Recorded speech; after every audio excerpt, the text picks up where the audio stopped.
Hello guys and welcome here. My name is Yassine and in today's video we are going to talk about how to work with a table inside of Microsoft Excel. So before we start and create our first table, it's important to understand what exactly is a table inside of Microsoft Excel. So when you are inserting a table inside of a database, what it allows you to analyze your data way better, and it also allows you to filter your data.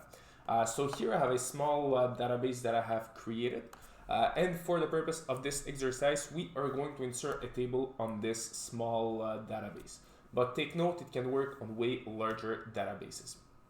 So to be able to insert a table, it's pretty simple.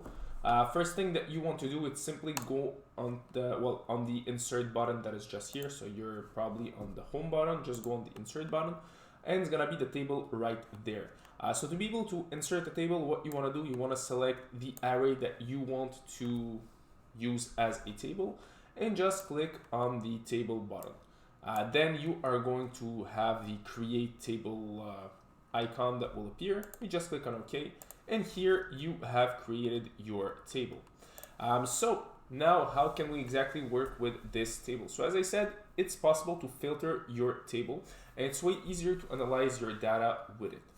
So one of the first ways that we are going to filter our table will be by region. So if you look here, there is all the names are different, all the pays are different, but the regions are, they're different, but some regions are the same. So for example, we can look for all the regions, all the people that are from East, for example. And you click on OK. And here we're able to see that 3 persons are from the East part. With their pay. So I can do the same thing with South.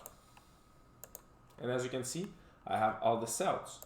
I can do the same thing with South and North. So I have all the people that are from North and from the South. I can also filter with names. So by region, by name, by pay also. So it's possible to filter by everything.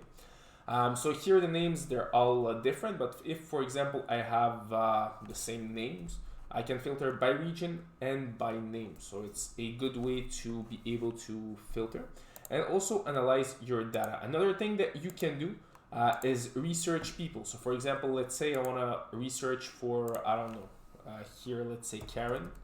So I can just write down Karen, and here I have Karen that appears. So I'll just unselect everything. I'll do it again. So everything is unselected and I can look for Karen. And here Karen has been selected, and here we go. I have Karen that have appeared.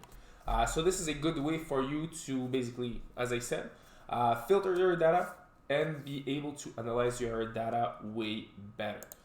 So we'll just bring it as it was. So here we go. We have our little table right here. So to summarize, to be able to generate a table, it's pretty simple. What you want to do is simply go on the insert button. And here, you select the data that you want to work with, and you simply click on the table button. This way you'll be able to have access to your table, and you'll be able to filter as well as analyze your data. So once again, if you like this video, don't forget to like, to subscribe, and see you in another of my videos.